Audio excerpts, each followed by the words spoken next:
So when you're doing a talk show about the future, people naturally expect you to do a program about space exploration.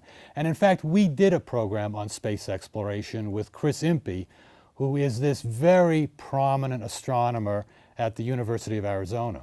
So what do you think was the most striking thing about that interview? Well, I guess the most striking thing about that interview was when Professor Impey insisted that no matter how hungry outer space aliens might get, they will never want to eat us. I think that the mismatch between any civilization we might encounter is such that it's almost egocentric to think they would care about us enough to either kill us or eat us or have anything to do with us, you know. Unless they find us particularly tasty. Well, that's right, but that's, you know, Yeah. I think we're kind of gnarly and tough as a species. And then we did a program on artificial intelligence with Jeffrey Hawkins, who heads up a company in Silicon Valley that is actually in the business of building machines that think the way you and I think by mimicking the operating principles of the human brain. We're just basically figuring out how the brain works and reverse engineering that and build machines that work on those principles. And not even the entire brain, just the neocortex, just the parts that are smart, not the parts that are emotional or lustful and need to have, you know, anger lessons and things like that. We've done programs on artificial intelligence and space exploration, but unlike programs about the future, we don't want to just concentrate on science and technology, because what we're doing here is a series on the future of everything. And what I mean by that is exploring and challenging our notions about the future at every conceivable level. So what's a good example of that? Well, okay, we did a program not too long ago on the future of being dead. The future of being dead. Yeah, because here's the thing. For a lot of people, thinking about the future is fun, but it can also be scary, and sometimes it can even be terrifying. And for me, it actually is terrifying, and it's not because I foresee within the next 40 or 50 years the end of civilization, because I don't. But what I do see within the next 40 to 50 years is me being dead. And so we had on this Stanford University scholar named Robert Pogue Harrison, who has written at length about the relationship between the living and the dead and how well that relationship is likely to fare over time. I'm not dead yet, but I do have the strong impression that being dead isn't at all what it used to be. That unless you're someone like, I don't know, Abraham Lincoln or Groucho Marx, being dead does not command the respect or the attention that it once did. Do you think I'm wrong?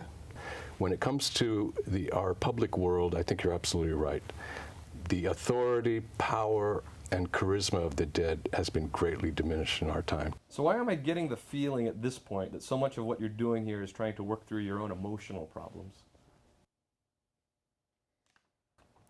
Well, I never quite thought about it that way. I guess it is true that many of my interviews are inspired by my phobias, my obsessions, my neuroses. I guess that to some extent is true. But it's not all about that. I do think that if the government were run entirely by people like me, it would be a complete disaster. What are some of the other programs that you've done so far?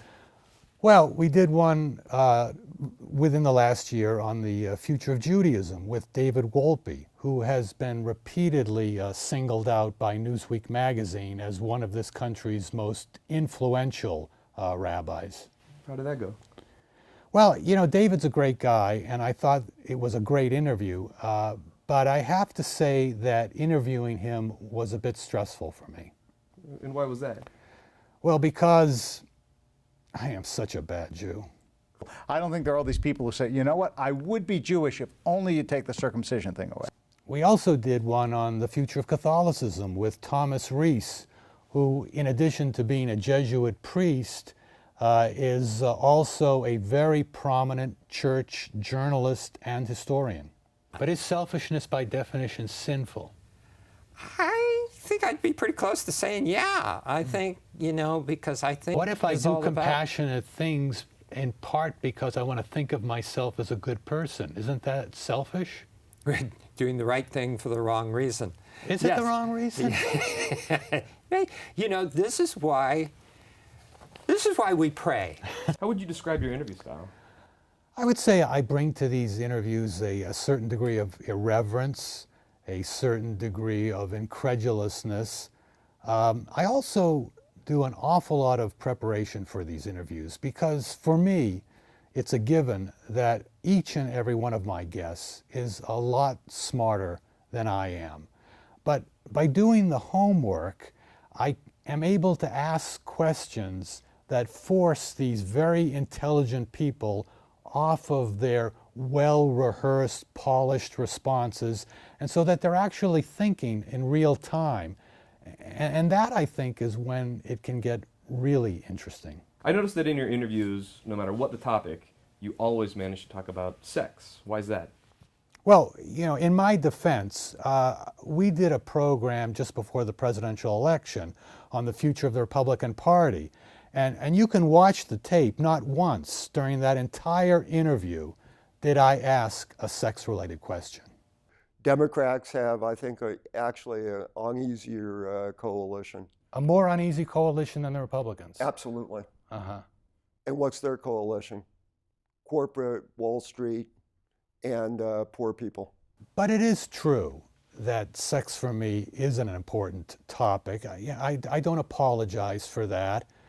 And occasionally I do bring it up in ways that some people may find a bit odd. Occasionally. Okay, maybe a little bit more than occasionally. Can I ask you just one more sex question? Sure. From a technological standpoint, what would be harder to do? Build an intelligent machine that can have an orgasm or one that can, in a convincing way, fake an orgasm? I don't want to answer that question, Marty. Now I'm going to ask you what I think is a really great question. You've had people on to talk about the future of space exploration, the future of artificial intelligence, the future of religion, and the future of being dead. But as you look into the future, where do you see this show going? Well, that is a really great question. For over a year now, we've been doing these programs for University of California Television. And over that time, I think we've smoothed out some of the rough edges and have made this a more polished production. So now we're at the point where we want to see what we can do to dramatically raise our profile. And maybe that means finding new partners. Maybe it means finding new platforms. In any event, if you're watching this video and have any interest in exploring with us the possibilities, we would love to hear from you. Our email address is upnext@upnexttv.org. So how's it going so far? Great. Yeah? Well, I think that's a wrap.